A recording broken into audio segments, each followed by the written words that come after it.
আজকে চলে এসেছি স্ক্রিনে দেখানো কুচি নিকাব সহ নওশিন হিজাব কাটিং ভিডিও নিয়ে। তো দেখুন এখানে 3 গজ পরিমাণ কাপড় রয়েছে, 2.5 হাত বহরের। এই কাপড়ের গজপতি নিয়েছে 120 টাকা করে। তো এখন আমি এই কাপড় থেকে নিকাবের জন্য 26 ইঞ্চি কাপড় কেটে আলাদা করে নেব। একদম সহজভাবে শেয়ার করছি, সম্পূর্ণ ভিডিওটি দেখবেন, ইনশাআল্লাহ আপনাদের উপকারে আসবে। টেনে টেনে দেখলে অনেক কিছুই মিস করবেন। তো দেখুন এইখান থেকে আমি 26 ইঞ্চি কাপড় কেটে আলাদা করে নিয়েছি। এখানে আমি নিকাবের কাপড়টাকে 2 ভাঁজ করে রেখেছি এবং এই খোলা অংশ থেকে 1 ইঞ্চি বরাবর দাগ দিয়ে দিচ্ছি।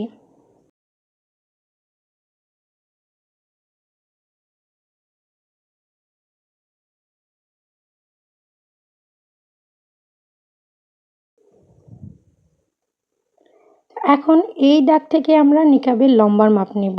তো আমি এখানে নিকাবের লম্বার মাপ নিচ্ছি 39 ইঞ্চি। এই পাশেও 39 ইঞ্চিতে দাগ দিয়ে দাগটা সোজা করে নেব। একদমই কিন্তু সহজ, পুরো ভিডিওটা দেখলে খুব সহজেই শিখতে পারবেন। তো দেখুন এই যে নিচের অংশে এখন এখান থেকে ফিতাটা ধরে 5 ইঞ্চি উপরে একটা দাগ দিতে হবে, দিয়ে হালকা করে হাত দিয়ে এভাবে রাউন্ড করে একটা শেপ দিয়ে নিতে হবে। এতে করে নিকাবের নিচের অংশটা একটু গোল আকৃতির হবে। আজকের ভিডিওটা খুব সহজ করে শেয়ার করছি, যদি ভালো লাগে প্লিজ একটি লাইক দিয়ে দিবেন। চ্যানেলটাকে সাবস্ক্রাইব করে পাশে থাকা বেল বাটনটি অন করে রাখবেন, যাতে করে পরবর্তী ভিডিও আপলোড করা মাত্রই আপনার ফোনের নোটিফিকেশনে চলে যায় সবার আগে। তো দেখুন এই তো নিকাবটা আমার কাটিং করা শেষ। এখন এই যে আমরা যে নিকাবে কুচিটা দেব, তো দেখুন এই কাপড়টা এভাবে ভাঁজ দিয়ে উল্টো দিকে সেলাইটা দিয়ে নিতে হবে। দেন এখান থেকে আমরা 5.5 ইঞ্চি নিচে একটা দাগ দিব। এই 5.5 ইঞ্চি নিচ থেকে কুচি দিতে হবে। দেখুন এখান থেকে এই নিচ বরাবর কুচিগুলো বসবে। তো নিকাব কাটিং করা শেষ। তো সাইডের কাপড়টা দিয়ে আমি ফিতাটা কাটিং করে নিচ্ছি।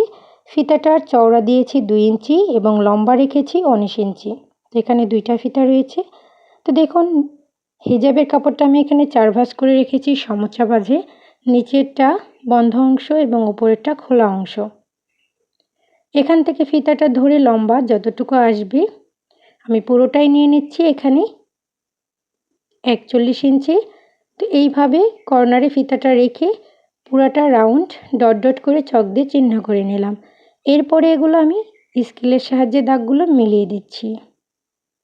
তো এখন আমি দাগ অনুযায়ী হিজাবটা কাটিং করে নিচ্ছি। তো এখানে একটু জায়গা অল্প, যার কারণে আমি হালকা করে একটু টেনে নিয়ে তারপরে বাকি অংশটা কেটে নিলাম। তো দেখুন হিজাবটা কিন্তু কাটিং করা শেষ।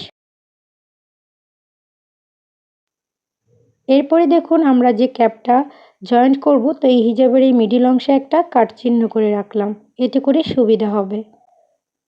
তো এখন আমি ক্যাপটা কাটিং করে নেব। প্রথমে কাপড়টা 2 ভাঁজ দিলাম এবং আরও 1 ভাঁজ দিয়ে মোট 4 ভাঁজ করে নিতে হবে।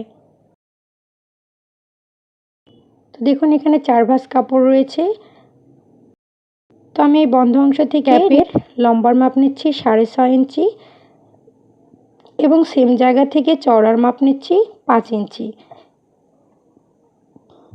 মিডিল থেকেও 5 ইঞ্চিতে দাগ দিয়ে হালকা করে বাঁকা করে একটা শেপ দিয়ে দেব।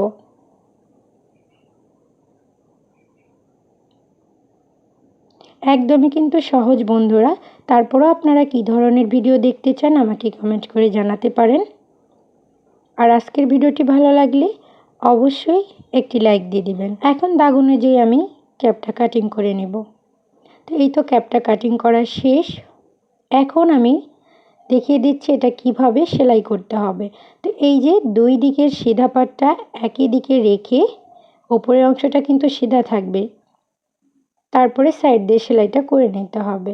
তো এই তো ক্যাপটা কাটিং করা শেষ। আর আমি এখন যে ক্যাপের উপরে ডিজাইন করেছি তার জন্য এখানে একটা টুকরা কাপড় নিয়েছি।